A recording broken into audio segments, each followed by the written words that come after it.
Les hôpitaux Robert Schuman viennent quotidiennement en aide justement à des personnes atteintes de maladies psychosociales, dont le burn-out, lié à des épuisements professionnels.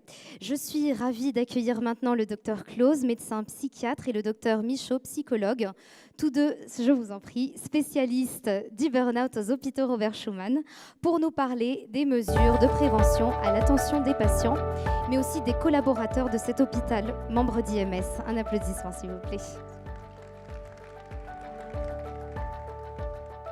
Docteur Close, docteur Michaud, nous entendons de plus en plus de personnes dire qu'elles dorment avec leur portable sous l'oreiller, qu'elles sont disponibles en permanence pour toute urgence professionnelle et que cela est la preuve même de leur dévouement et de leur professionnalisme envers l'entreprise.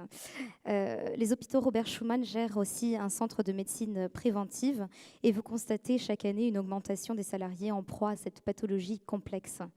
Selon votre regard médical, quel est l'apport d'une prise en charge préventive et à quel niveau doivent aussi agir les entreprises pour éviter des cas d'épuisement professionnel notamment? La santé mentale, en fait, de l'employé est une source de productivité et de performance pour l'entreprise. Là, on est sûr que ça aide.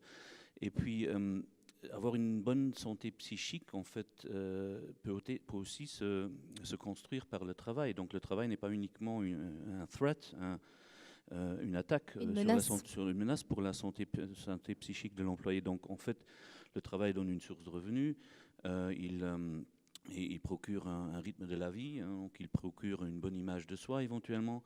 Mais on distingue habituellement entre le stress, le bon stress, donc le stress en fait, et le distress, le mauvais stress. Donc il vient un moment où l'employé va peut-être se retrouver dans une surcharge de stress qui va aboutir à un épuisement, d'abord à une phase de résistance et puis à un épuisement progressif allant jusqu'au burn-out.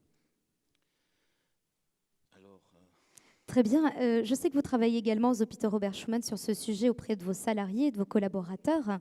Qu'est-ce qu'il en est? Quelle est la politique finalement, plus peut-être aussi au niveau des ressources humaines? J'imagine que vous travaillez en étroite collaboration. Qu'est-ce qui est concrètement mis en place pour prévenir aussi Donc, on offre notamment également de la part de notre centre de médecine préventive, notamment des cours. Ça peut aller dans des cours de gestion du stress, sophrologie. Donc, c'est quelque chose où donc, également les psychologues travaillant ensemble avec les RH offrent donc déjà des mesures de prévention pour en fait, donc, rendre les personnes donc, plus résistantes au stress. Et sur cette thématique du burn-out, éventuellement, auriez-vous quelque chose à ajouter du point de vue ou un conseil à donner peut-être aux entreprises? Il existe des travaux qui sont plus exposés que d'autres. Donc en fait, vous avez des travaux où le stress peut être très important, mais où les employés ont une certaine liberté d'organiser leur journée ou d'organiser leur travail. Par exemple, disons les médecins, hein, donc, ont une charge de travail très importante, mais ont la possibilité de s'autogérer. Donc, ce qui fait qu'ils supportent beaucoup mieux le stress que quelqu'un qui a le même niveau de stress, mais ils n'ont pas une hiérarchie définie, c'est vraiment eux qui définissent leur emploi du temps. Et curieusement, même dans des emplois comme par exemple chez un vigile qui est obligé de rester là et de ne même pas pouvoir aller faire ses besoins, lui, il fait une sorte de bore-out presque, donc aussi une sorte de burn-out. Et donc, vous avez des emplois où l'employé a énormément de stress, il a très peu d'action sur sa charge de travail, et en plus, il n'a pas de gratification par ses supérieurs. Ça, c'est vraiment les emplois dangereux qu'il faut cibler, où il faut effectivement faire de la prévention. Oui, puisque le docteur Thierry de la STF parlait également de reconnaissance au travail, donc ça, c'est fondamental. C'est aussi quelque chose qui peut déclencher finalement ce manque de reconnaissance en entreprise de la part du management. Et bon, ça ne suffit pas, hein, donc, parce que l'employé en soi, il est aussi responsable d'une diminution de ses facteurs de stress. Hein. Le facteur de stress, par exemple, le téléphone, quand le téléphone sonne, c'est un facteur de stress externe. Mais quand moi, je me dis dans ma tête, à chaque fois que le téléphone sonne, je dois répondre, c'est un facteur de stress interne. Donc là, l'employé doit agir aussi dessus. J'imagine qu'aussi le fait d'être interconnecté de nos jours, hein, cette ultra-connectivité gère aussi un facteur supplémentaire que souvent l'entreprise n'impose pas forcément que le salarié soit connecté tout le temps ou qu'il dorme, comme je disais, avec son portable sous l'oreiller, mais que le propre salarié Si la société l'exige, mais parfois les employés sont aussi d'avis qu'ils doivent le faire, alors que la société ne l'exige pas du tout.